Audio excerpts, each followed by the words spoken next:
بہت ہی حساس موضوع ہے اور بہت ہی علمی موضوع ہے. اس موضوع پہ گفتگو کرنے کے لیے میں دعوت دینا چاہوں گا فضیلت الشیخ شاہنواز صادق تیمی حفظہ اللہ کو، متعلم جامعہ اسلامیہ مدینہ منورہ. ان کا موضوع ہوگا حدیث جبریل کی تشریح.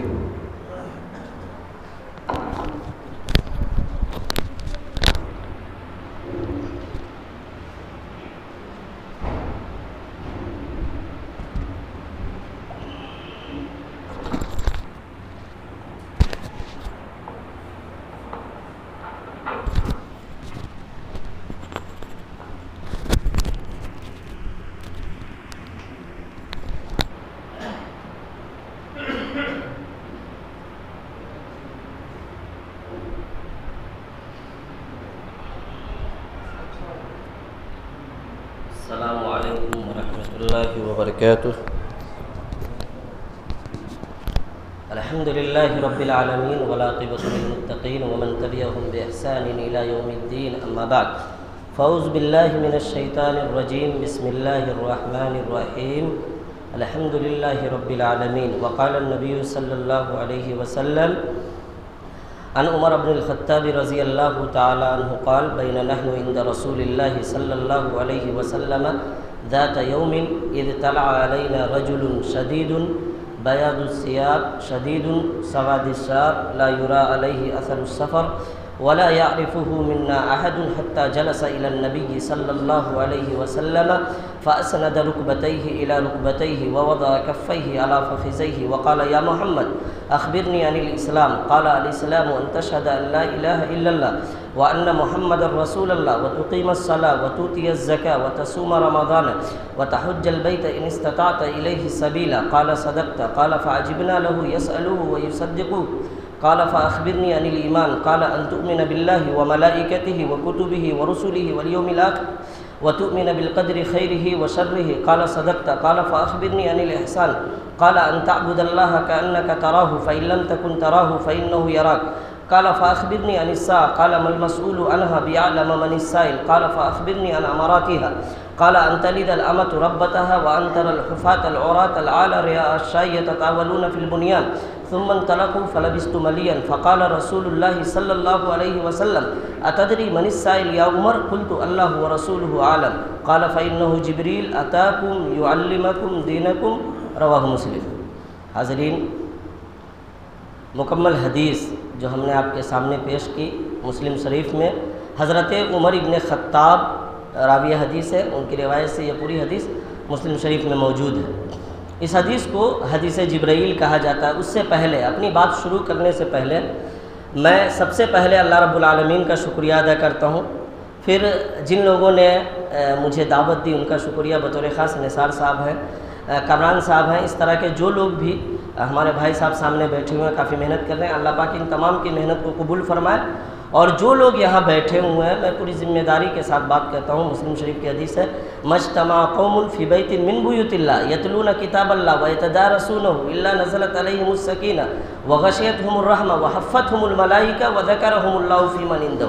کہ دینی مجلس میں، دینی محفل میں جو آدمی شریک ہوتا ہے، ایسی مجلس جہاں اللہ اور اس کے رسول کی بات ہو، وہاں جو آدمی شریک ہوتا ہے، قرآن کی بات، حدیث کی بات جو سننے آتا ہے، ایسے شخص کے لیے اللہ پاک کی خاص رحمتیں اترتی ہیں.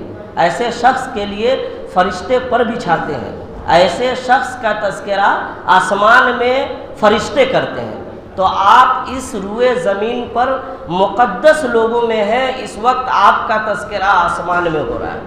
اس وقت جو لوگ بھی یہاں بیٹھے ہوئے ہیں، ایک ایک شخص کا تذکرہ نبی کریم صلی اللہ علیہ وسلم کے فرمان کے مطابق وَذَكَرَهُمُ اللَّهُ فِي مَنْ عِنْدَهُ، دینی مجلس میں جو شخص موجود ہوتا ہے اس کا تذکرہ فرشتوں کے سامنے اللہ رب العالمین آسمان پہ کرتے ہیں. تو یہ بڑی سعادت کی بات ہے. کم لوگ ہیں کوئی بات نہیں، جو لوگ ہیں وہ اچھے لوگ ہیں، اللہ اور اس کے رسول والے لوگ ہیں. ہم نے جو حدیث پڑھی، حدیث جبرائیل، پوری حدیث کا ہم ترجمہ کریں گے، تشریح کریں گے. حدیث کے آخر میں پورے حدیث کا مفہوم یہ ہے کہ صحابہ کرام رسول کائنات صلی اللہ علیہ وسلم کے پاس بیٹھے ہوئے تھے. ایک شخص آتا ہے اور رسول صلی اللہ علیہ وسلم سے اسلام کے بارے میں، ایمان کے بارے میں، احسان کے بارے میں اور قیامت کے بارے میں چند سوال کرتے ہیں. اس سوال کا اللہ کے رسول جواب دیتے ہیں۔ آخر میں جب وہ سائل چلا جاتا ہے، سوال کرنے والا چلا جاتا ہے، رسول کائنات صلی اللہ علیہ وسلم حضرت عمر سے پوچھتے ہیں اتدری من السائل یا عمر، اے عمر کیا تم جانتے ہو کہ محفل میں جو شخص آیا تھا وہ کون تھا؟ حضرت عمر کہتے ہیں قلت اللہ و رسول عالم، اے اللہ کے رسول، اللہ اور اس کے رسول بہتر جانتے ہیں، میں نہیں جانتا۔ اللہ کے رسول نے فرمایا فَإِنَّهُ جِبْرِيلٌ أَتَاكُمْ يُعَلِّمَكُمْ دِينَكُمْ، وہ جبرائیل تھے جو تمہارے پاس تمہارا دین سکھلانے آئے تھے، وہی دین میں آپ کو سکھلانا چاہتا ہوں، جو دین رسول کائنات صلی اللہ علیہ وسلم نے صحابہ کرام کے سامنے حضرت جبرائیل کے سوال کے بعد جس دین کی وضاحت نبی کائنات نے کی تھی، اسی دین کی وضاحت میں کرنا چاہتا ہوں۔ اللہ کے رسول نے فرمایا جبرائیل اس لیے آئے تھے تاکہ تمہارا دین تمہیں سکھلا سکے، میں آپ کے پاس اس لیے آیا ہوں تاکہ رب کائنات کا جو دین ہے وہ میں آپ کو سکھلا کے چلا جاؤں، جو دین نبی کائنات نے سکھلایا۔ میں اپنی طرف سے وہ دین نہیں سکھلاتا، میں وہ دین سکھلانے آیا ہوں جو دین نبی کائنات نے سکھلایا۔ حضرت عمر ابن خطاب فرماتے ہیں کہ ہم لوگ رسول کائنات صلی اللہ علیہ وسلم کے پاس بینما نحن عند رسول اللہ صلی اللہ علیہ وسلم ذات یوم، ایک دن ہم لوگ اللہ کے رسول کے پاس بیٹھے تھے، اسی درمیان ایک شخص آتا ہے جس کے بال بہت زیادہ کالے تھے۔ ایک ایسا شخص میرے درمیان نمودار ہوا، نبی کائنات کی محفل بیٹھی ہوئی ہے، کائنات کے سب سے معزز ہستیاں صحابہ کرام موجود ہیں، اس محفل میں، اس مجلس میں ایک ایسا شخص نمودار ہوتا ہے جس کے بال بہت زیادہ کالے تھے، جس کے کپڑے سفید تھے، آنے والے شخص پہ سفر کے آثار نمایاں نہیں ہو رہے تھے، ایسا نہیں لگ رہا تھا کہ جو شخص آیا ہے وہ دور دراز کے کسی سفر سے آیا ہے۔ آنے کے بعد وہ شخص پیچھے نہیں بیٹھ گیا، آنے کے بعد وہ شخص کونے میں نہیں بیٹھ گیا، آنے کے بعد اس شخص نے اس جگہ کی تلاش نہیں کی جہاں اسے بیٹھنے میں آسانی ہو۔ حدیث کے الفاظ فَأَسْنَدَ رُكْبَتَيْهِ إِلَى رُكْبَتَيْهِ، نبی کائنات کے قریب آ گیا۔ جب آپ دینی مجلس میں جائیں، دین کی بات سیکھنے جائیں، نبی کائنات کی بات سیکھنے جائیں، رب کائنات کے فرمان کی تعلیم لینے جائیں، تو آپ کی ذمہ داری ہے کہ علماء کے آگے بیٹھیں، جو دین سکھلا رہا ہے اس کے قریب بیٹھیں۔ وہ شخص جب آیا تو نبی کائنات کے قریب بیٹھ گیا۔ یہ حدیث کے جو شروع کے الفاظ ہیں، حدیث کا جو پہلا حصہ ہے، اس میں بتلایا گیا ہے کہ دین کی تعلیم کیسے لی جائے گی۔ یہ نہیں ہے کہ سو کے اٹھے اور دینی مجلس میں آ گئے، منہ نہیں دھویا، آنکھ نہیں دھویا، دینی مجلس میں آ گئے، لنگی پہن کے سوئے ہوئے تھے، ٹراؤزر پہن کے سوئے ہوئے تھے، سو کر کے جگہ ٹی شرٹ لگایا اور دینی مجلس میں آ گئے۔ دینی مجلس میں آنے کا مطلب یہ ہے کہ آپ تیار ہو کر آئے، آپ پہلے سے ذہن بنائیں کہ مغرب کے بعد پروگرام ہے، ہمیں جانا ہے۔ دینی مجلس میں جانے کا مطلب یہ ہے کہ آپ کے کپڑے پاک صاف ہو۔ دینی مجلس میں جانے کا مطلب یہ ہے کہ آپ کے بال سنورے ہوئے ہو۔ دینی مجلس میں جانے کا مطلب یہ ہے کہ جب آپ جائیں تو دیکھنے والے کو یہ نہ لگے کہ اس کے چہرے پہ تھکاوٹ کے آثار ہیں۔ اس تناظر میں جب آپ دینی مجلس میں آئیں گے تو جو دین کی بات ہوگی وہ ڈائریکٹ آپ کے دماغ میں گھسے گی۔ حضرت جبرائیل جب آئے تو اللہ کے رسول سے سوال کیا، کیا سوال کیا کہ مجھے اسلام کے بارے میں بتلائیے۔ آپ مسلمان ہیں، اپنے آپ کو مسلمان کہتے ہیں، ہم نے کہا ہر شخص مسلمان ہے۔ ایک ایک مسلمان کی ذمہ داری ہے کہ وہ جانے کہ مسلمان ہونے کا مطلب کیا ہے۔ آپ نے جو اسلام قبول کیا ہے، آپ نے آدھار کارڈ میں، پین کارڈ میں اور اس طرح کے دیگر جو کارڈ ہیں اس میں آپ نے اپنے آپ کو مسلم شو کیا ہے، آپ مسلمان کے معاشرے میں جی رہے ہیں، آپ اپنی رشتہ داری مسلم گھرانے میں کر رہے ہیں۔ آپ کی ذمہ داری ہے کہ آپ جانیں کہ مسلمان کس کو کہتے ہیں۔ جس اسلام کو آپ نے قبول کیا ہے، مسلمان گھرانے میں پیدا ہونے کے بعد آپ نے اسی دین کو ایکسیپٹ اور قبول کیا ہے، تو آپ کی ذمہ داری ہے کہ آپ جانیں اسلام کس کو کہتے ہیں۔ اور اسلام کس کو کہتے ہیں، یہی بات حضرت جبرائیل نے نبی کائنات سے پوچھی تھی کہ اللہ کے رسول فاخبرنی عن الاسلام، مجھے اسلام کے بارے میں بتلائیے۔ نبی کائنات نے جو اسلام کی تعریف کی، نبی کائنات نے جو اسلام کا ڈیفینیشن بیان کیا، نبی کائنات نے جو اسلام کا تعارف کرایا، وہ تعارف یہ تھا ان تشہد اللہ الہ الا اللہ۔ اسلام یہ ہے کہ جب آپ نے اپنے آپ کو مسلمان شوہ کر دیا، بتا دیا کہ ہم مسلمان ہیں، تو آپ کی ذمہ داری ہے کہ آپ اس بات کی شہادت دیں کہ اللہ کے علاوہ کوئی معبود نہیں۔ اور جب آپ نے یہ شہادت دے دی کہ اللہ کے علاوہ کوئی معبود نہیں ہے، تو پھر آپ کی ذمہ داری یہ ہے کہ اپنے تمام طرح کے معاملات اللہ کے سپرد کر دیں۔ وَأُفَوِّضُ أَمْرِي إِلَى اللَّهِ، میں اپنے زندگی کے تمام معاملات کو اللہ کے حوالے کرتا ہوں۔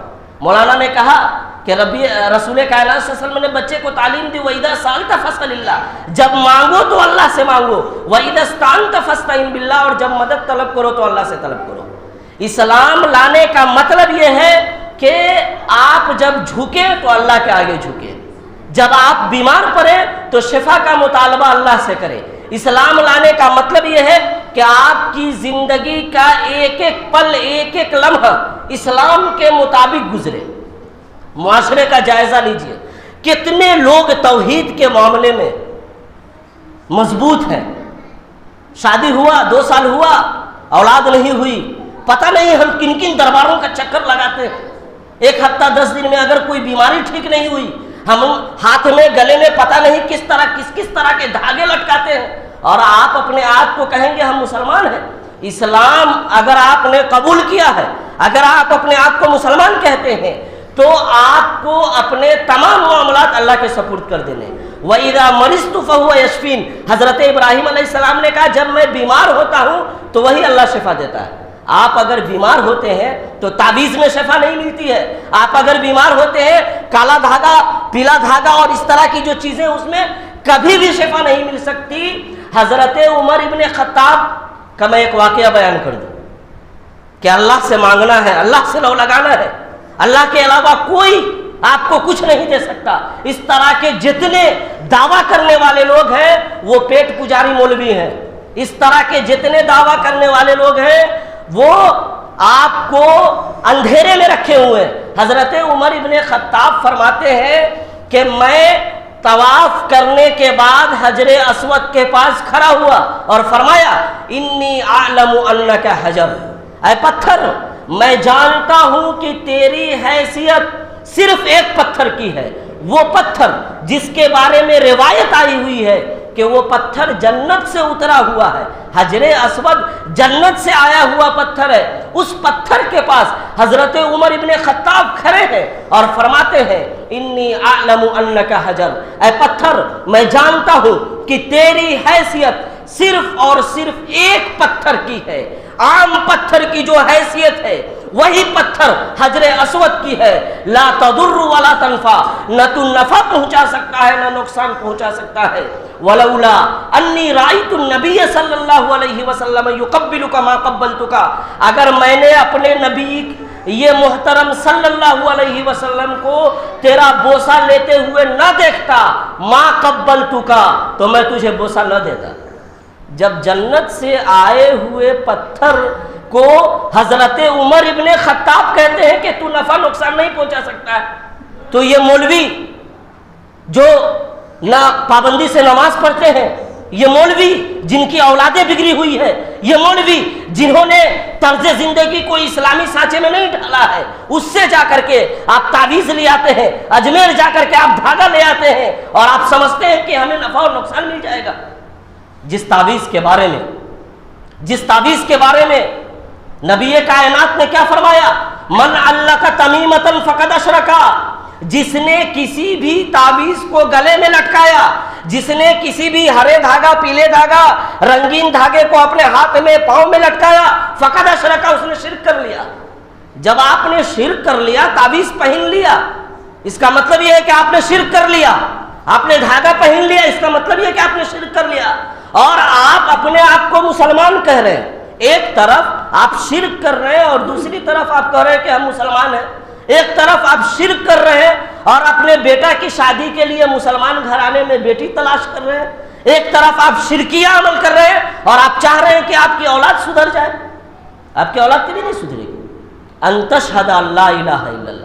اسلام لانے کا مطلب یہ ہے کہ آپ اپنے تمام معاملات کو اللہ کے حوالے کر دیں. اور اس چیز کے لیے قرآن کریم میں ایک نہیں کئی ایک آیت ہے. جو حدیث ہم نے پڑھی ہے حدیث جبرائیل، اس حدیث کو ام السنہ کہا جاتا ہے.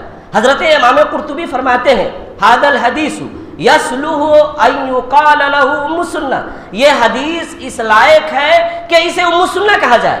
ابن دقیق العید فرماتے ہیں کہ جس طرح سے سورہ فاتحہ کو ام القرآن کہا گیا ہے، اسی طرح سے حدیث جبرائیل ام السنہ ہے. تمام حدیثوں کی ماں حدیث جبرائیل ہے. سورہ فاتحہ کو ام القرآن کیوں کہا گیا ہے؟ سورہ فاتحہ میں کس چیز کا تذکرہ ہے کہ وہ قرآن کی ماں؟ وہ قرآن جس کے ایک ایک حرف پہ 10 نیکی ہے، اس حرف کی ایک سورت کو اس پورے قرآن کی ماں کیوں کہا گیا؟ سورہ فاتحہ میں آخر ہے کیا؟ رب کائنات نے سورہ فاتحہ میں کیا پیغام دیا ہے؟ یہی توحید کا پیغام دیا. یہی توحید جس کو ہمیں اپنی زندگی میں نافذ کرنا ہے.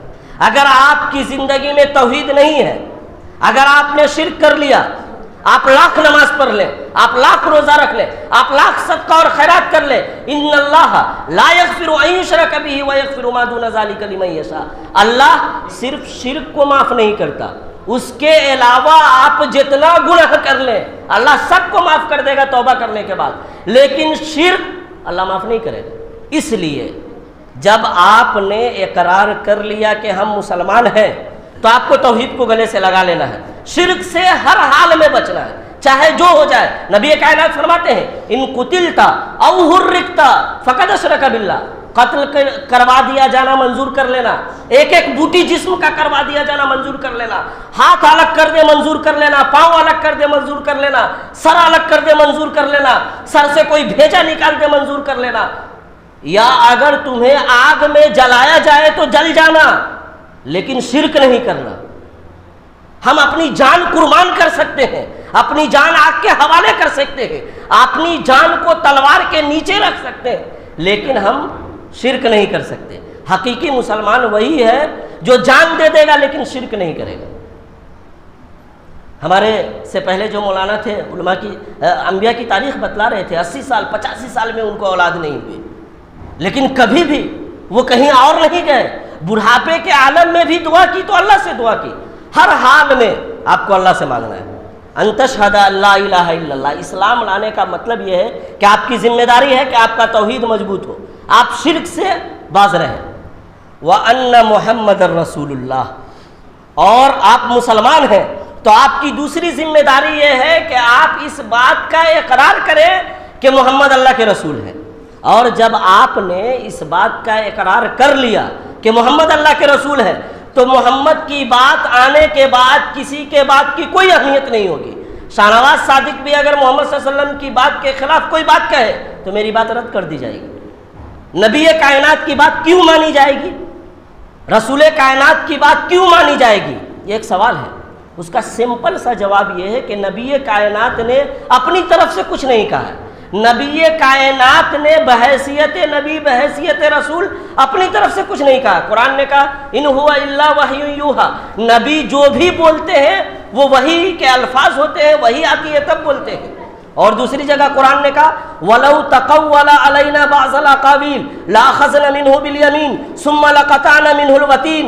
نبی کائنات کی تمام اہمیت و فضیلت اپنی جگہ، لیکن اگر رسول صلی اللہ علیہ وسلم ایک لفظ بھی اپنی طرف سے بولے، اللہ نے دھمکی دی کہ اگر رسول صلی اللہ علیہ وسلم ایک لفظ بھی، ایک حدیث بھی اپنی طرف سے بیان کرے لَأَخَذْنَا مِنْهُ بِالْيَمِينِ ثُمَّ لَقَطَعْنَا مِنْهُ الْوَتِينَ، ہم اسے داہنے ہاتھ سے پکڑیں گے اور محمد کی شہرت کو کاٹ دیں گے. نبی کائنات نے اپنی طرف سے کچھ نہیں کہا. اپنی طرف سے جب آپ نے اپنے اوپر شہد کو ناپسند کیا اور کہا کہ میں شہد نہیں کھاتا اپنی بیویوں کی محبت میں، نبی کائنات کو اللہ پاک نے ڈانٹ پلوائی یا ایھا النبی لم تحرم ما احل اللہ لک. اے نبی آپ کون ہوتے ہیں اس چیز کو حرام کرنے والے جس کو اللہ پاک نے حلال کیا ہو. جس چیز کو اللہ نے حلال کر دیا اس چیز کو نبی جب حرام نہیں کر سکتے تو ہمارے ملا اپنی طرف سے قول کیسے کہہ دیتے ہیں؟ ہمارے مسلک میں یہ ہے، شافعی میں یہ ہے، حنفی میں یہ ہے، مالکی میں یہ ہے، حنبلی میں یہ ہے، شیعہ میں یہ ہے۔ یہ کون کہاں سے آیا؟ نبی کائنات جب اپنی طرف سے کوئی قول نہیں کر سکتے تو شافعی کا قول کہاں سے آیا؟ مالکی کا قول کہاں سے آیا؟ حنبلی کا قول کہاں سے آیا؟ آپ نے جب اسلام قبول کیا تو آپ کی ذمہ داری ہے کہ آپ محمد صلی اللہ علیہ وسلم کی اتباع کریں۔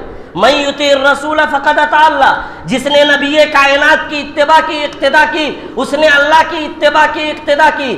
اور بے شمار آیت اللہ فرماتا ہے فلا وربک لا یؤمنون حتی یحکموک فیما شجر بینہم، کہ تم میں کا کوئی شخص اس وقت تک مومن نہیں بن سکتا جب تک کہ وہ اپنے تمام معاملات کو، ایک ایک فیصلے کو نبی کائنات کی عدالت میں نہ لے آئے، اور اس کے بعد قرآن و حدیث میں جو فیصلہ ملے منوان اسے تسلیم کر لے۔ منوان، دماغ نہیں لگانا ہے کہ دماغ میں یہ بات نہیں گھس رہی ہے، موزہ میں اوپر سے کیسا مسا کریں گے، دماغ میں یہ بات نہیں گھس رہی ہے۔ شراب فائدے کی چیز ہے، دماغ میں یہ بات نہیں گھس رہی ہے کہ شراب کیوں حرام ہے۔ جب رب کا فرمان آ گیا، نبی کائنات کا فرمان آ گیا، مان لینا ہے۔ اسی کا نام اسلام ہے، اور اسی کے ماننے والے کو مسلمان کہتے ہیں۔ نبی کی بات کے بعد کسی کی بات نہیں چلے گی۔ صحابی رسول آئے حضرت عبداللہ ابن عباس کے پاس کسی مسئلے کو لے کر کے۔ حضرت عبداللہ ابن عباس نے کہا کہ اللہ کے رسول اس مسئلے میں ایسا ایسا کہتے ہیں۔ کوئی مسئلہ کوئی صحابی حضرت عبداللہ ابن عباس کے پاس لے کر آتا ہے، فرماتا ہے یہ مسئلہ ہے عبداللہ ابن عباس، آپ کیا کہتے ہیں؟ حضرت عبداللہ ابن عباس کہتے ہیں قال رسول اللہ صلی اللہ علیہ وسلم، اللہ کے رسول نے اس مسئلے میں ایسا ایسا کہا۔ وہ آدمی کہتا ہے کہ میں نے حضرت ابو بکر اور حضرت عمر کو اس کے خلاف کہتے ہوئے سنا ہے۔ ایک آدمی حضرت عبداللہ ابن عباس کے پاس آ کر کے مسئلہ پوچھتا ہے، حضرت عبداللہ ابن عباس فرماتے ہیں کہ اللہ کے رسول نے ایسا ایسا کہا۔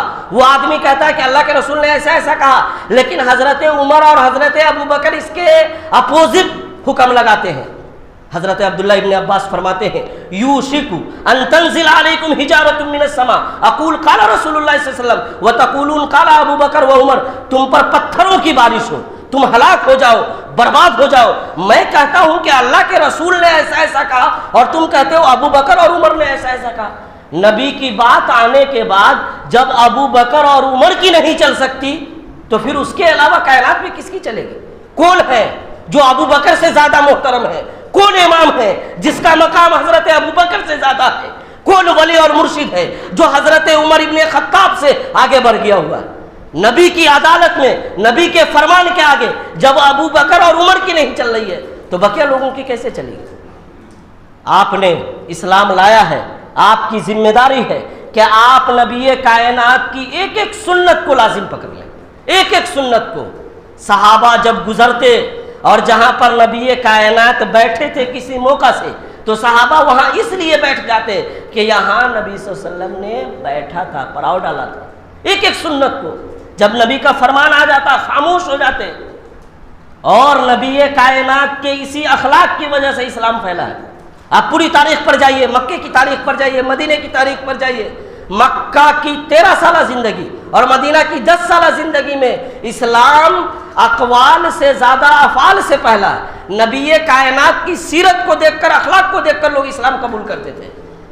مسجد نبوی میں حضرت ثمامہ ابن اسال کو لا کر کے باندھ دیا گیا۔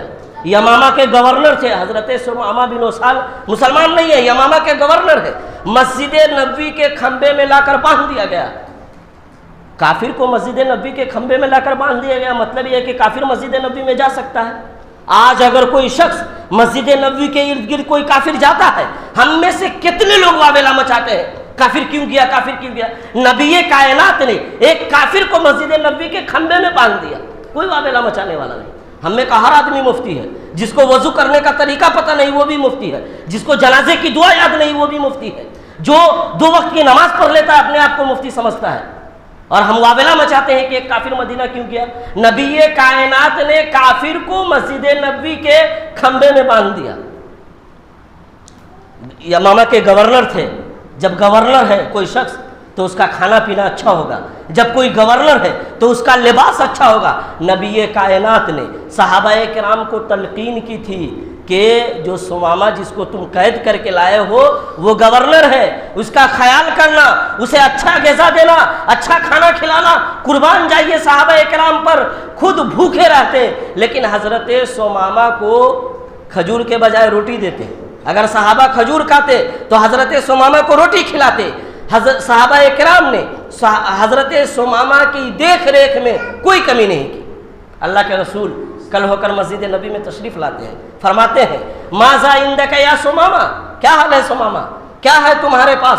حضرت سمامہ فرماتے ہیں اندی خیر ان تقتل تقتل زاد من و ان تنیم تنیم علی شاکرین، اے اللہ کے رسول میرے پاس بھلائی ہی بھلائی ہے، اگر آپ مجھے قتل کروا دے تو میرا قتل کروانا آپ پر جائز ہے، و ان تنیم تنیم علی شاکرین، لیکن اگر آپ مجھے چھوڑ دیتے ہیں تو میں آپ کا شکریہ ادا کروں گا، میں ناشکری نہیں کروں گا، اگر آپ نے مجھے معاف کر دیا تو میں آپ کا شکر گزار بن جاؤں گا۔ اللہ کے رسول واپس چلے گئے، اگلے دن پھر تشریف لائے، پھر پوچھا سمامہ کیا حال ہے؟ سمامہ نے وہی جواب دیا۔ پھر اگلے دن اللہ کے رسول تشریف لائے، پوچھا سمامہ کیا ماجرا ہے، کیا حال ہے تمہارا؟ سمامہ نے وہی جواب دیا۔ اللہ کے رسول نے صحابہ کرام سے فرمایا اطلق سمامہ، سمامہ کو آزاد کر دو، چھوڑ دو۔ ایک کافر کو مسجد نبوی کے کھمبے میں ایک دن نہیں، 2 دن نہیں، 3 دن باندھ دیا گیا، اور 3 دن کے بعد کہا سمامہ کو آزاد کر دو۔ حضرت سمامہ جب آزاد ہوئے قریب کے نہر میں جاتے ہیں، غسل کرتے ہیں، نبی کائنات کے پاس آ کر کے لا الہ الا اللہ محمد رسول اللہ کا اقرار کرتے ہیں، فرماتے ہیں اب سے پہلے اس کائنات میں سب سے مبغوض اور ناپسندیدہ چہرہ اے اللہ کے رسول آپ کا تھا، آج کے بعد سب سے پسندیدہ چہرہ میرے نزدیک آپ کا ہے۔ اب سے پہلے سب سے زیادہ میں اسلام سے نفرت کرتا تھا، اب کے بعد سب سے زیادہ میں اسلام سے محبت کروں گا اور کرتا ہوں۔ سمامہ اسلام کیوں قبول کیا؟ وہ تو قیدی ہے، مسجد نبوی کے کھمبے میں اسے باندھا گیا نبی کائنات کے اخلاق کی وجہ سے، صحابہ کرام کے کردار کی وجہ سے۔ آپ کی ذمہ داری ہے کہ اگر آپ مسلمان ہیں تو اپنے اخلاق کو اچھا کریں، اپنے کردار کو اچھا کریں۔ آپ نے اگر اپنے اخلاق و کردار کو اچھا کر لیا تو لوگ خود بخود اسلام میں آئیں گے۔ لیکن آج مسلمانوں کا اخلاق، مسلمانوں کی پہچان جھوٹ بولنے سے، اگر کوئی جھوٹا ہے مطلب مسلمان ہے، اگر کوئی بے نمازی ہے مطلب مسلمان ہے، اگر کوئی رمضان کے مہینے میں جوا کھیل رہا ہے، شراب پی رہا ہے، گٹکا کھا رہا ہے مطلب مسلمان ہے۔ پھر آپ پر پریشانی نہیں آئے گی۔ جب آپ نے دین کو چھوڑ ہی دیا، رسول صلی اللہ علیہ وسلم کے فرمان سے آپ کو کوئی لینا ہی دینا نہیں ہے، تو آپ پہ کچھ بھی ہو سکتا ہے۔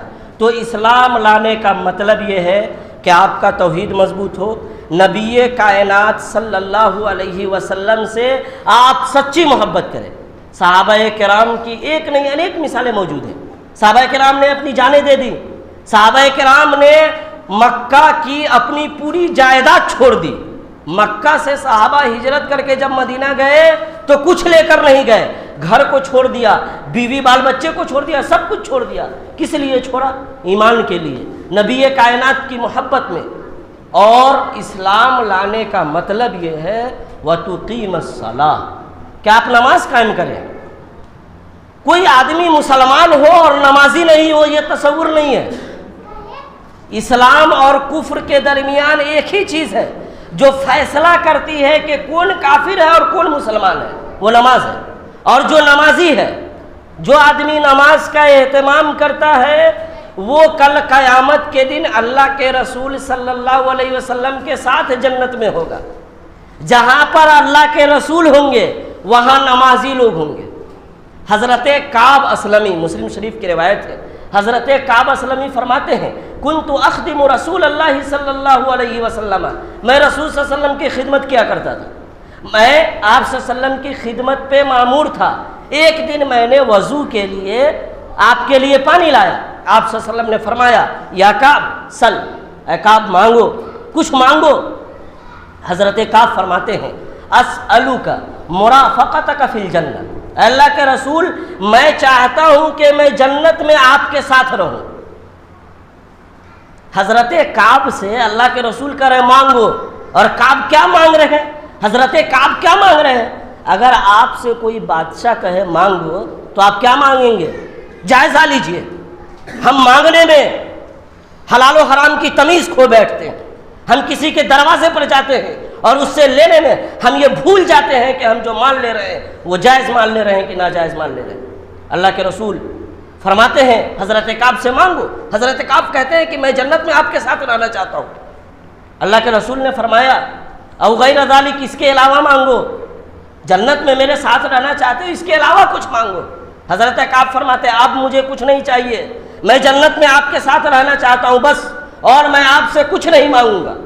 اللہ کے رسول نے فرمایا فَأَعِنِّي عَلَى نَفْسِكَ بِكَثْرَةِ السُّجُودِ، کثرت سے سجدہ کیا کرو، اگر میرے ساتھ جنت میں رہنا چاہتے ہو تو کثرت سے سجدہ کرو۔ مطلب یہ ہے کہ نماز کا اہتمام کرو، نماز پڑھو، نماز پڑھیں گے تب سجدہ آئے گا۔ اگر کوئی مسلمان قیامت کے دن جنت میں اللہ کے رسول کے ساتھ رہنا چاہتا ہے، وہ چاہتا ہے کہ نبی کے ساتھ جنت میں رہے، تو کثرت سے سجدہ کرے، اور جب بھی مانگیے تو دنیا نہیں مانگیے، اللہ سے جب بھی مانگیے تو آخرت مانگیے۔ حضرت سلیمان بن عبد الملک کے بھائی مروان بن عبد الملک کعبہ کا طواف کر رہے ہیں، حضرت مروان بن عبد الملک کعبہ کا طواف کر رہے ہیں، اور وہیں پر حضرت عمر ابن خطاب کے پوتا حضرت سالم بن عبداللہ بن عمر بھی طواف کر رہے ہیں۔ حضرت سالم بن عبداللہ بڑے عالم ہیں، بڑے جانکار ہیں، محدث ہیں، اور وہ شخص مروان بن عبد الملک بادشاہ کا بھائی ہے۔ حضرت سالم کے بدن پہ 13 درہم کا کپڑا ہے۔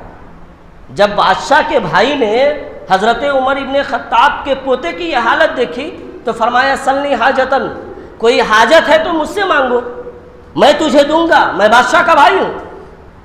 حضرت سالم فرماتے ہیں انی لا استحی من اللہ ان اسأل فی بیتہ غیرہ، کہ مجھے اللہ سے شرم آ رہی ہے کہ میں اللہ کے گھر میں اللہ کے علاوہ کسی سے مانگوں۔ جائزہ لیجئے، جمعہ کی نماز کے بعد 4 آدمی اعلان کرتا ہے کہ ہم بیمار ہیں، مدد کر دیجئے، میرے بیٹی کی شادی ہے، مدد کر دیجئے۔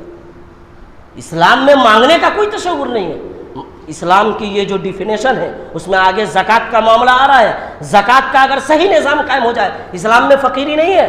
صحابہ کرام کی پوری تاریخ پر جائیے، صحابہ کرام مکہ سے مدینہ آئے، کچھ لے کر نہیں آئے تھے۔ صحابہ میں غریب صحابہ کی تاریخ ملتی ہے، ملتا ہے کہ صحابہ مفلس تھے، صحابہ کو کھانے کے لیے اناج نہیں تھا، پہننے کے لیے کپڑا نہیں تھے، ایک ایک کپڑے میں ان کی پوری زندگی گزر جاتی تھی۔ لیکن کسی صحابی سے میرے علم میں آج تک یہ نہیں گزرا کہ اس صحابی نے کسی سے مانگا۔ مسلمان کہیں مانگتا ہے؟ مسلمان کہیں فقیر ہوتا ہے؟ لِأَن يَحْتَطِبَ أَحَدُكُمْ، اللہ کے نبی فرماتے ہیں حُزْمَةً عَلَى ظَهْرِهِ خَيْرٌ لَهُ مِنْ أَن يَسْأَلَ فَيُؤْتِيَهُ أَوْ يَمْنَعُهُ، کہ کوئی شخص لکڑی کا بوجھا پیٹھ پر اٹھائے اور اس کو بیچے، اس بات سے بہتر ہے کہ وہ کسی سے مانگے۔ اسلام میں بھیک کا کوئی تصور نہیں ہے، غریبوں کی مدد کی جائے گی، مفلسوں کی مدد کی جائے گی۔ اللہ سے جب بھی مانگیے آخرت مانگیے۔ حضرت سالم فرماتے ہیں مجھے اللہ سے شرم آ رہی ہے کہ میں اللہ کے گھر میں اللہ کے علاوہ کسی سے مانگوں۔ حضرت مروان بن عبد الملک حضرت سالم کے ساتھ ساتھ ہیں، کعبہ سے جب باہر نکلتے ہیں حضرت سالم، حضرت مروان فرماتے ہیں الآن قد خرجت من بیت اللہ سلنی حاجتن، اب تو تم بیت اللہ سے نکل چکے ہو، اب تو تم خانہ کعبہ سے نکل چکے ہو، وہاں تجھے اللہ سے شرم آ رہی تھی، اب تو تم اللہ کے گھر سے نکل چکے ہو، اب مانگو۔ حضرت سالم فرماتے ہیں اسألو من حوائج الدنیا من حوائج الآخرہ، میں آپ سے دنیاوی حاجت مانگوں یا اخروی حاجت؟ کیا مانگوں میں؟ آپ جو پچھلے کئی گھنٹوں سے میرا پیچھا کر رہے ہیں اور کہہ رہے ہیں مانگو مانگو، میں کیا مانگوں آپ سے؟ دنیا مانگوں یا آخرت مانگوں؟ حضرت مروان نے یہ جب جملہ سنا فرمایا آخرت تو میرے بس میں نہیں، آخرت کی تو کوئی چیز میں نہیں دے سکتا، دنیاوی حاجت میں اگر تمہیں کچھ چاہیے تو مانگو۔ حضرت سالم فرماتے ہیں ما سألت الدنیا من یملکها فکیف اسألها من لا یملکها، میں نے دنیا تو اس سے نہیں مانگی جو دنیا کا مالک ہے، جو دنیا کا خالق ہے، جو دنیا کا رازق ہے، میں نے اس سے بھی دنیا نہیں مانگی۔ فکیف اسألها من لا یملکها، میں دنیا اس سے کیسے مانگوں جو دنیا کا مالک ہی نہیں۔ اس لیے اللہ کے سامنے جب بھی ہاتھ اٹھائیے دنیا مانگیے بھی تو معمول اے اللہ اتنا دے دے کہ گزارا ہو جائے، اے اللہ اتنا دے دے کہ بیوی بال بچوں کی پرورش ہو جائے۔ اپنے بیوی بال بچوں، آج جو بچے بگڑ رہے ہیں، مولانا نے بڑی اچھی بات بتلائی کہ آپ بچوں کو سنوارنے پہ دھیان دیجئے، بچے اس کے بعد خود اپنے لیے بنا لیں گے، آپ بچے کو بنانے پہ دھیان دیتے ہیں۔ اسی طرح سے آپ کی ذمہ داری ہے کہ آپ اپنے بچوں کی حلال مال سے پرورش کریں۔ اگر آپ کے بچے حلال مال سے پرورش پائیں گے تو وہ بچے نہیں بگڑیں گے انشاءاللہ۔ لیکن ہم کمانے میں حرام حلال کی کوئی تمیز نہیں کرتے۔ 8 بجے ڈیوٹی شروع ہو رہا ہے، 9 بجے جا رہے ہیں، 10 بجے جا رہے ہیں، 5 بجے آنا ہے، 3 بجے آ گئے، آدھا دن کام کیا، پورے دن کا پیمنٹ لیا۔ کسی کے یہاں کام کر رہے ہیں، اگر مالک نہیں ہے تو 2 گھنٹہ آرام کر لیے، اور اس کے بعد آپ سیلری لائیں گے اور سوچیں گے کہ ہمارے بچے کامیاب ہو، ہمارے بچے فرما بردار ہو۔ آپ نے اسے حلال غذا ہی نہیں دیا تو اس سے حلال کی کیا امید رکھ رہے ہیں؟ جس کی پرورش جیسے ہوگی نتیجہ ویسے ہی نکلے گا۔ تو اسلام لانے کا مطلب یہ ہے کہ آپ توحید کا اقرار کریں، نبی صلی اللہ علیہ وسلم کی سنت کو لازم پکڑیں اور نمازوں کا اہتمام کریں۔ اس کے بعد اللہ کے رسول فرماتے ہیں وَتُقِيمَ الصَّلَاةَ وَتُؤْتِيَ الزَّكَاةَ، اور مسلمانوں کی ذمہ داری ہے کہ وہ زکوٰۃ دیں۔ اللہ فرماتا ہے وَالَّذِينَ يَكْنِزُونَ الذَّهَبَ وَالْفِضَّةَ وَلَا يُنْفِقُونَهَا فِي سَبِيلِ اللَّهِ فَبَشِّرْهُم بِعَذَابٍ أَلِيمٍ، جو لوگ سونا اور چاندی کو جمع کرتے ہیں زکوٰۃ نہیں دیتے، ان کو دردناک عذاب کی خوشخبری سنا دیجئے۔ اور کل قیامت کے دن آپ نے سنا ہوگا حدیث کہ گلے میں توق پہنایا جائے گا سانپ کا، عذاب کا، اور وہ سانپ کہے گا انا مالک انا کنزک، میں تمہارا مال ہوں، میں تمہارا خزانہ ہوں، جس کو تم نے چھپا کر رکھا تھا۔ اپنے پورے معاشرے میں زکوٰۃ کا باضابطہ نظام نہیں ہے، ہم زکوٰۃ نکالتے بھی ہیں تو سیدھے نکال دیتے ہیں۔ مولانا آئے رسید کٹوا لیا 200 کا کاٹ دیجئے زکوٰۃ۔ آپ نے اپنے مال کا حساب کیا کہ آپ کے پاس مال کتنا ہے؟ آپ نے اپنے سونے چاندی کا حساب لگایا کہ آپ کا زکوٰۃ نکلے گا کتنا؟ آپ کے پاس کتنی رقم ہے، اس میں زکوٰۃ نکلے گی کتنی؟ مولانا آئے آپ نے 200 کی رسید کٹا لی، 500 کی رسید کٹا لی، آپ کے حصے میں 50,000 کی زکوٰۃ تھی، آپ نے 20,000 30,000 نکالا، آپ نے زکوٰۃ نکالا نہیں۔ زکوٰۃ نکالنے سے پہلے حساب کرنا ہے، پہلے یہ الگ کرنا ہے کہ آپ کے پاس زکوٰۃ کا مال ہے کتنا۔ ہم سیدھے لکھا دیتے ہیں مولانا صدقہ لکھ لیجئے، مولانا زکوٰۃ لکھ لیجئے، ایسے نہیں ہوتا ہے۔ اگر 1 سال آپ کے وہ مال جس میں زکوٰۃ فرض ہے اور 1 سال ہو چکا ہے تو آپ کی ذمہ داری ہے کہ اس کا حساب لگائیں، مولانا سے مسئلہ پوچھیں کہ اتنا سونا ہے، اتنا چاندی ہے، اتنے اناج ہم نے اپجائے ہیں، اتنے جانور ہمارے پاس ہیں، اس میں کتنے اناج نکلیں گے، بینک میں ہم نے اتنا پیسہ رکھا ہوا ہے 5 سال سے، 2 سال سے، 1 سال سے، اس میں کتنے زکوٰۃ نکلیں گے۔ سسٹم کے تحت زکوٰۃ نکالیے۔ اگر سسٹم کے تحت زکوٰۃ نکل لے تو معاشرے سے غربت ختم ہو جائے گی۔ اور جب آپ نے زکوٰۃ نکالا تو زکوٰۃ دینا کہاں ہے؟ آپ کی پہلی ذمہ داری ہے کہ اگر آپ کے گھر پریوار خاندان میں کوئی شخص اس لائق ہے جو زکوٰۃ کا مستحق ہے تو پہلے اس کو زکوٰۃ دی جائے گی۔ آپ کے گھر میں، آپ کے خاندان میں اگر کوئی اس لائق ہے جس کی کفالت کی ذمہ داری آپ کی نہیں ہے اور وہ زکوٰۃ کا مستحق ہے تو پہلے اس کو زکوٰۃ دی جائے گی، پھر پاس پڑوس کو دیا جائے گا، معاشرے کو دیا جائے گا۔ اگر اس نظام کے تحت آپ زکوٰۃ کا نظام قائم کر لیں تو یہ مانگنے کا جو چلن عام ہے وہ ختم ہو جائے گا۔ اس کے بعد اللہ کے رسول فرماتے ہیں اگر آپ اسلام لائے ہیں تو آپ کی ذمہ داری ہے کہ آپ رمضان کا روزہ رہیں۔ اور اللہ کے رسول نے فرمایا من صام رمضان ایمانا واحتسابا غفر له ما تقدم من ذنبه، جس نے رمضان کے روزہ رکھ لیا اس کے سب کا تمام صغیرہ گناہ معاف ہو گئے۔ 1 سال آپ نے رمضان کا 30 دن 29 دن روزہ رکھا، پورے سال جو آپ نے چھوٹے چھوٹے گناہ کیے تھے ختم۔ رمضان کے روزے کی بڑی اہمیت ہے، بڑی فضیلت، اس لیے رمضان کا روزہ صرف حائضہ عورت کے لیے اس وقت معاف ہے، اس کو بھی بعد میں قضا کرنی ہے۔ مرد کو رمضان کا روزہ نہیں چھوڑنا ہے، سفر افر میں ہے تو قضا کر لیے لیکن بعد میں ادا کرنا ہے۔ ہم اسی روزہ نہیں رہتے۔ روزہ صرف حائضہ عورت کے لیے نہیں ہے، رمضان میں مسافر کے لیے نہیں ہے۔ آپ گھر میں بیٹھے ہوئے ہیں اور کہتے ہیں کہ ہم روزہ نہیں ہے۔ صحابہ کرام جنگ کر رہے ہیں رمضان میں، جنگ بدر رمضان میں ہے، آپ کہتے ہیں 8 گھنٹے کی ڈیوٹی ہے، میں نہیں رکھ سکتے روزہ۔ صحابہ مکے اور مدینے کی دھوپ معروف ہے، مشہور ہے، بے تحاشا گرمی، صحابہ جنگ کر رہے ہیں پھر بھی روزے ہیں۔ رمضان میں جنگ ہو رہی ہے، رمضان میں فتح نصیب ہو رہا ہے، اور آپ رمضان میں اللہ سے دور ہیں۔ تو اگر آپ نے اسلام قبول کیا تو آپ کی ذمہ داری ہے کہ آپ رمضان کے روزے رہیں. وَتَحُجَّ الْبَيْتَ إِنِ اسْتَطَعْتَ إِلَيْهِ سَبِيلًا. اور جو صاحب مال ہیں جن کے پاس استطاعت ہے وہ حج کریں. ہم حج کب کرتے ہیں؟ حج فرض ہمارے اوپر سن 2000 میں ہوا. ہم نے حج کیا 2020 میں. کیوں؟ 4 بیٹی کی شادی کرنی تھی, 2 بیٹی کی شادی کرنی تھی, بیٹا ابھی 5ویں میں پڑھ رہا تھا, اس کو میٹرک کرانا تھا, میڈیکل کرانا تھا. جب آپ پہ حج فرض ہوا اسی وقت آپ کو حج کرنا ہے. اپنے معاشرے سے آخری عمر میں جب کوئی کام نہیں بچتا ہے تو لوگ جا کے حج کر کے چلے آتے ہیں.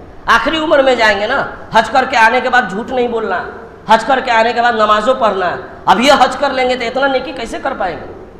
آپ پہ جب حج فرض ہوا, اور جس عمر میں معاف کیجئے گا لوگ جاتے ہیں حج کرنے اپنے یہاں سے, اس عمر میں حج کی ادائیگی اس طرح سے نہیں ہو پاتی ہے جس طرح سے ہونی چاہیے. حج مالی عبادت کے ساتھ ساتھ جسمانی عبادت بھی ہے, بڑی محنت ہے. یہ نہیں ہے کہ 3 لاکھ 4 لاکھ آپ نے دے دیا سوچ رہے حج کر لیے. وہاں جا کر کے محنت کرنی پڑتی ہے, جس میں طاقت اور قوت کی ضرورت پڑتی ہے, تب جا کر کے حج ہوتا ہے. اس لیے جب آپ پہ حج فرض ہو گیا تب یہ حج کرنا ہے. اس کے بعد حضرت جبرائیل فرماتے ہیں قال صدقت, اے اللہ کے رسول آپ نے جو اسلام کی تعریف کی ہے, آپ نے جو اسلام کا معنی اور مفہوم بتلایا ایک دم صحیح معنی یہی ہے, آپ نے بالکل سچ کہا. صحابہ فرماتے ہیں, حضرت عمر کہتے ہیں فَعَجِبْنَا لَهُ يَسْأَلُ وَيُصَدِّقُ, ہم لوگوں نے تعجب کیا کہ ایک آدمی سوال بھی کر رہا ہے اور وہی آدمی کہہ رہا ہے کہ آپ نے صحیح کہا. اس کے بعد حضرت جبرائیل فرماتے ہیں مجھے ایمان کے بارے میں بتلائیے. گفتگو مجھے مختصر کرنی ہے, ایمان کے بارے میں بتلائیے.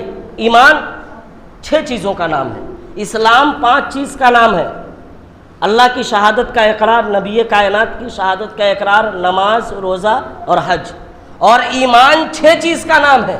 ایمان اور اسلام کو ملا کر کے کل 11 ہوئے.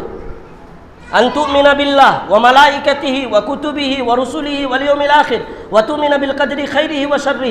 ایمان یہ ہے کہ آپ اللہ پہ ایمان لائے, اس کے ملائکہ پہ ایمان لائے, فرشتوں پہ, اس کی کتابوں پہ ایمان لائے, اس کے رسولوں پہ ایمان لائے, آخرت کے دن پہ ایمان لائے, اور اچھی اور بری تقدیر پر ایمان لائے. ایمان کیسے لائیں؟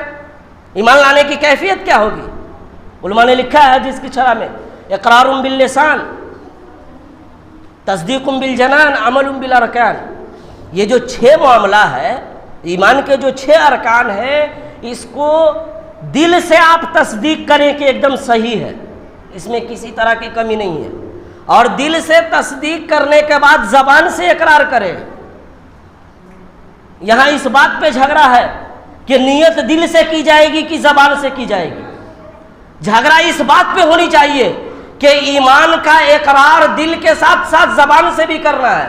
جہاں دل کے ساتھ ساتھ زبان سے بھی اقرار ہے وہاں ہم خاموش ہیں, اور نیت دل کے ارادے کا نام ہے, وہاں ہم جھگڑا کر رہے ہیں کہ زبان سے ہمیں نیت کرنی ہے. میں کھڑا ہوتا ہوں کعبہ شریف کی طرف منہ کر کے 2 رکعت سنت کی, وہاں آپ زبان سے اقرار کر رہے ہیں جہاں ضرورت نہیں ہے. اور ایمان میں دل سے تصدیق کے ساتھ ساتھ آپ کو زبان سے اقرار کرنا ہے, اور آپ نے دل سے تصدیق بھی کر لیا, زبان سے اقرار بھی کر لیا, اور عمل نہیں کر رہے ہیں, گھر میں سوتے ہوئے ہیں, نماز کا وقت آیا آپ گھرے سوتے ہوئے ہیں, مؤذن حی علی الصلاۃ حی علی الفلاح فلاح کر رہے ہیں, آپ چوک پہ بیٹھ کر کے ڈینگ مار رہے ہیں, ہانک رہے ہیں, معاشرے کا فیصلہ کر رہے ہیں. معاشرے میں حلال فیصلہ ہوگا. نماز چھوڑ کر کے جو لوگ فیصلہ کرتے ہیں وہ کبھی بھی انصاف کے ساتھ فیصلہ کر سکتے ہیں؟ نماز کے اوقات میں جب مؤذن مسجد میں بلا رہا ہے, آپ چوراہوں پر بیٹھ کر کے 2 4 اور 10 چائے کے دام میں آپ بیت جا کر کے جب فیصلہ کریں گے تو آپ جائز فیصلہ کر پائیں گے, ایمان کے ساتھ فیصلہ کر پائیں گے, انصاف کے ساتھ فیصلہ کر پائیں گے. ایمان کا مطلب یہ ہے کہ آپ اللہ پہ ایمان لائیں, اس کے ملائکہ پہ ایمان لائیں, اس کی کتابوں پہ ایمان لائیں. کتاب پہ مجھے گفتگو کرنے دیجئے تھوڑا. کتاب, جتنی کتاب اللہ پاک نے نازل فرمائی ہے سب پہ ایمان لانا ہے. لیکن قرآن کریم کے آنے کے بعد, قرآن کے نزول کے بعد سابقہ جتنے ادیان تھے, مذاہب تھے, کتابیں تھیں, سب کے احکام ختم. قرآن آنے کے بعد صرف قرآن کا چلے گا. مسلمان کے پاس اتنی عظیم کتاب ہے, اب مسلمان پریشان ہے. فی شفاء للناس, قرآن میں ایک ایک بیماری کی دوا ہے, لوگوں کے دلوں کے مرض کی دوا ہے, اور آپ بیمار ہو کر کے جہاں تہاں کا چکر لگا رہے ہیں. بیمار ہونے کے بعد آپ اپنے دل سے پوچھیں کہ آپ نے قرآن کی تلاوت کب کی تھی. آپ پریشان ہیں, آپ اپنے نفس کا محاسبہ کریں کہ آپ نے قرآن کو کب کھولا تھا. پہلے کے زمانے میں رمضان میں لوگ قرآن کی تلاوت کرتے تھے, اب وہ بھی ختم ہو گیا. معاشرے سے جب محلے سے لوگ گزرتے تھے تو گھروں سے قرآن سننے اور پڑھنے کی آواز آتی تھی. ختم ہے معاملہ. قرآن ہم نے تعویذ مولانا لکھ کر کے دیں گے, ایک آیت اس کو گلے میں لٹکائیں گے. اسی لیے قرآن, بیٹی کی شادی ہوگی تو اس کو جزدان میں بند کر کے جہیز میں دیں گے قرآن. اور معاف کیجئے, وہ بیٹی جس صندوق میں قرآن لے کر جاتی ہے اسی صندوق میں پڑا رہتا ہے. پھر اس کی جو بیٹی ہوتی ہے تو وہ اپنے بیٹی کو وہی والا قرآن دیتی ہے. قرآن ایک ایک آدمی محاسبہ کرے کہ ہم نے قرآن کی تلاوت کب کی تھی. اللہ کے رسول فرماتے ہیں اقرأوا القرآن, مسلم شریف کی روایت ہے, فإنه يأتي يوم القيامة شفاء اقرأوا القرآن فإنه يأتي يوم القيامة شفيعا لأصحابه, کہ تم لوگ قرآن پڑھا کرو, قرآن کی تلاوت کرو, کل قیامت کے دن یہ قرآن اپنے پڑھنے والوں کے لیے سفارش کرے گا.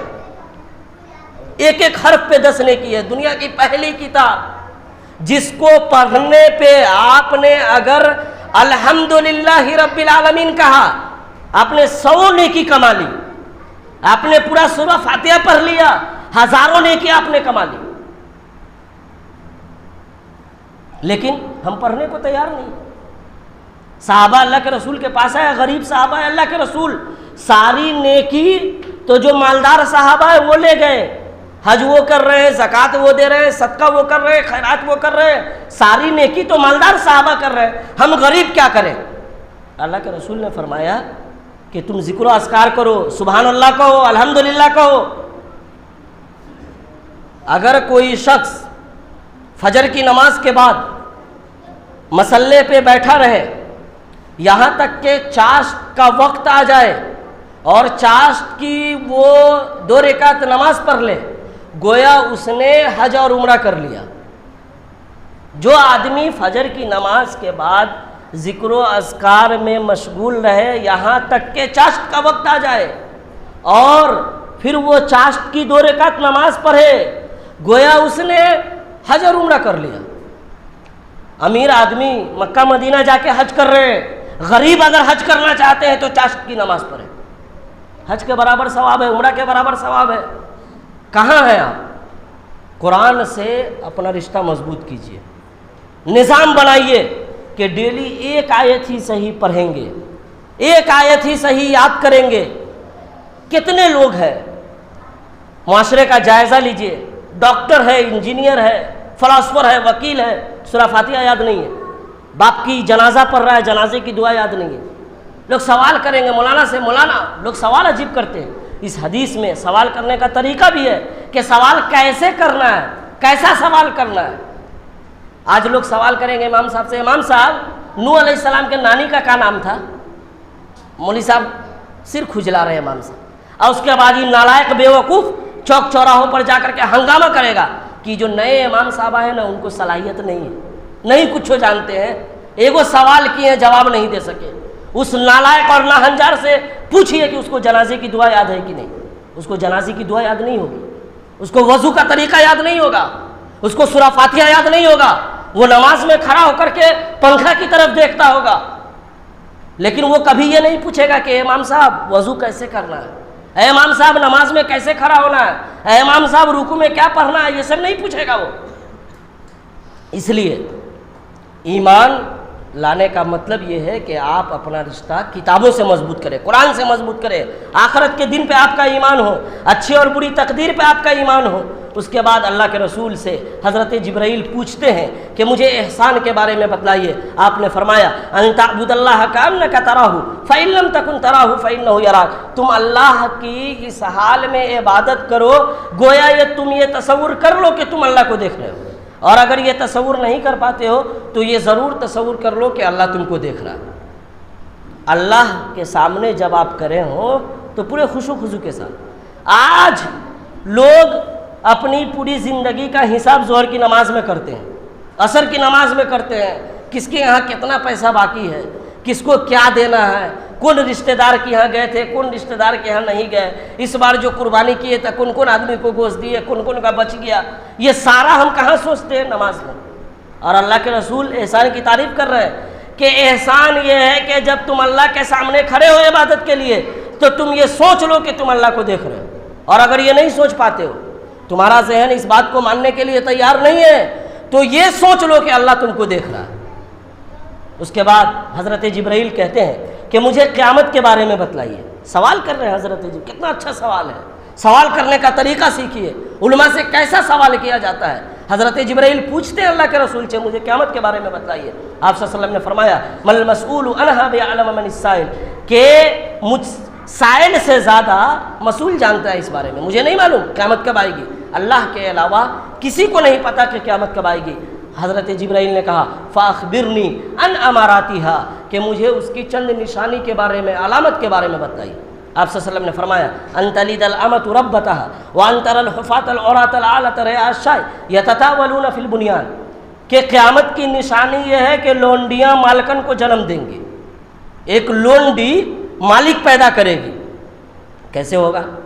علماء نے اس حدیث کی شرح میں لکھا ہے کہ اس حدیث کی ایک جو بہترین شرح کی گئی ہے وہ یہ کہ آخری زمانے میں جب قیامت قریب ہوگی تو اولاد والدین کی نافرمان بن جائے گی, اور اولاد اس طرح سے نافرمان ہوگی کہ گویا اولاد اپنے والدین پہ حکومت کر رہی ہے. لونڈی مالکن کو جنم دیں گی. علماء نے شرح کی کہ آخری زمانے میں اولاد اتنی نافرمان ہو جائے گی کہ دیکھنے والے یہ تصور کریں گے کہ یہ اولاد حاکم ہے اور اس کے والدین محکوم ہیں. معاشرے کا جائزہ لیجئے. آج جس والدین کو قرآن نے اف تک کہنے کی اجازت نہیں دی, اس والدین کو ہم ڈانٹتے نہیں, اس والدین کو ہم جھڑکتے نہیں, اس والدین کے سامنے ہم اونچی آواز سے بات نہیں کرتے. معاشرے کا جائزہ لیجئے. والدین جب بڑھاپے کی عمر میں پہنچ جائیں تو ان کا ذہن بچے کا مانند ہو جائے گا. قرآن نے پہلے تنبیہ کر دی ہے کہ جب وہ بڑھاپے کی عمر کو پہنچیں گے وہ اول فول بکیں گے, وہ کچھ بھی بکیں گے, ان کا ذہن کام نہیں کرے گا, وہ ایسی ایسی باتیں کہیں گے جو تمہارے مزاج کے موافق نہیں, مخالف ہوگی. اس حالت میں بھی تمہیں اف تک نہیں کہنا ہے, نرمی سے بات کرنی ہے, سمجھانا ہے پیار محبت سے. آپ 2 سال کا جو آپ کا بیٹا ہے, اگر وہ کوئی غلطی کرتا ہے تو آپ اس کو ڈانٹتے, آپ اس کو برا بھلا کہتے. اگر وہ چلتے ہوئے گر جائے تو آپ اس کو جا کر کے 2 تھپڑ لگاتے یا اس کے پاؤں سے گندگی کو صاف کرتے ہیں. بڑھاپے میں والدین کا ذہن اسی طرح ہو جاتا ہے اور ان کے ساتھ آپ کو نرمی سے بات کرنی ہے. اسی طرح اللہ کے رسول نے فرمایا کہ ننگے پاؤں اور ننگے بدن والے لوگ جن کی کوئی حیثیت نہیں تھی, کل تک مفلس تھے, غریب تھے, صحیح سے جن کو کھانے کا کپڑا نہیں تھا, پہننے کی چپل اور جوتیاں نہیں تھی, وہ قیامت سے پہلے اتنے مالدار ہو جائیں گے کہ بلڈنگ بنانے میں ایک دوسرے پہ فخر کریں گے ایک دوسرے پہ. آج معاشرے کا جائزہ لیجئے. یہ ساری چیزیں حضرت شیخ صالح الفوزان حفظ اللہ فرماتے ہیں کہ اس حدیث میں علامت قیامت کا جو بیان ہے وہ واقع ہو چکی ہے. اس کے بعد حضرت جبرائیل, اللہ کے رسول نے حضرت عمر سے پوچھا کہ تم جانتے ہو کہ یہ آدمی کون تھا؟ حضرت عمر نے فرمایا اللہ اور اس کے رسول بہتر جانتے. آپ صلی اللہ علیہ وسلم نے فرمایا فَإِنَّهُ جبریل أَتَاكُمْ يُعَلِّمَكُمْ دِينَكُمْ, جبرائیل تھے جو تمہیں تمہارا دین سکھلانے آئے تھے. انہی چند باتوں کے ساتھ میں اپنی بات کو ختم کرتا ہوں. مولانا کی تقریر ہونی ہے. اللہ رب العالمین سے دعا کرتا ہوں کہ اللہ پاک ہمیں اس حدیث میں جو دین کی بنیادی باتیں بتلائی ہے اس پہ عمل کرنے کی توفیق عطا فرمائے. ہمیں اسلام کے مطابق اپنی زندگی گزارنے کی توفیق عطا فرمائے. ہمیں ایمان والا بنا دے, ہمیں اسلام والا بنا دے. ہمیں اللہ تعالیٰ قرآن سے قریب کر دے, قرآن کی تلاوت کی, اس پہ غور و فکر کرنے کی توفیق عطا فرمائے. اللہ ہمیں جب تک زندہ رکھے ایمان پر اور خاتمہ ہو تو خاتمہ بالخیر عطا فرمائے. اقول قولی ھذا واستغفر اللہ لی ولسائر المؤمنین وآخر الدعوانا ان الحمد للہ رب العالمین والسلام علیکم ورحمۃ اللہ وبرکاتہ.